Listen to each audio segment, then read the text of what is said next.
Kani kedai bati CTV, bat pidang pet yaki kubur baman kesni, belawan Rashapi daga BDW International School Shillong, day boarding and daycare. Admissions open. Ringkat bat ke Orange Nissan Lum Sopo near Fire Brigade Shillong.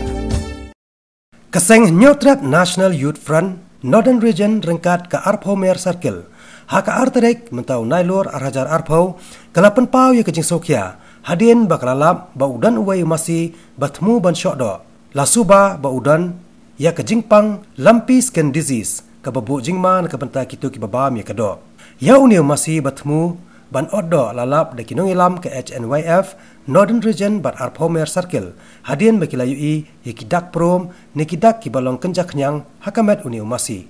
Hadin berkelalap yakni kidikot jongka HNYF kila keli pertau. Bat layak jeng tepat ba udayu masih uba kitemu ban ordo na kebenta kipat ba kibajubam na bon teli kisnong hakatan paham maulen Hariboy District. Liang kaseng pamulen Armer Circle keliyo banbat yung masih uba isubah botau badan ujingpang lumpy skin disease. Kenong don kejeng soktak musim berniso si abang bukum kene ki masih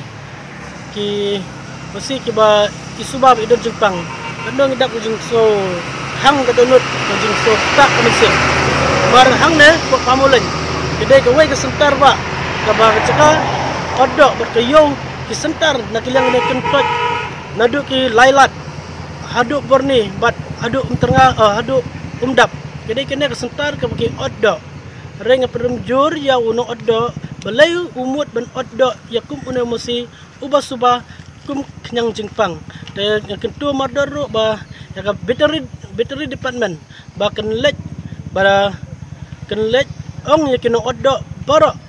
Shwa bikin odok kedai benlek tes ke bapaka kedai benlek kita kajeng nonguna ba janai nang penung kita kena ke jingpang hang nei haga temri boy jongi kam kumuli dan jelajong ikmat ladaki ot ute masih ketno ke jingpang kan sajur kan sami ke jingpang ke basyarkai habdei berkini ke kenyang jingpang ki bamta te ketno ngi penremjur berkunjuk yauna masih ngeliok penbat meneng ngila IT no aga veterinary department bakan le ek berengkam berki polis department kila dalang rekat bangi kila senrang lang bangi ngila IT no yaki bat ngi kentu ya ke veterinary department bakan lek ploy marmar habide batu masih ubah ngeliok penbat kita kasih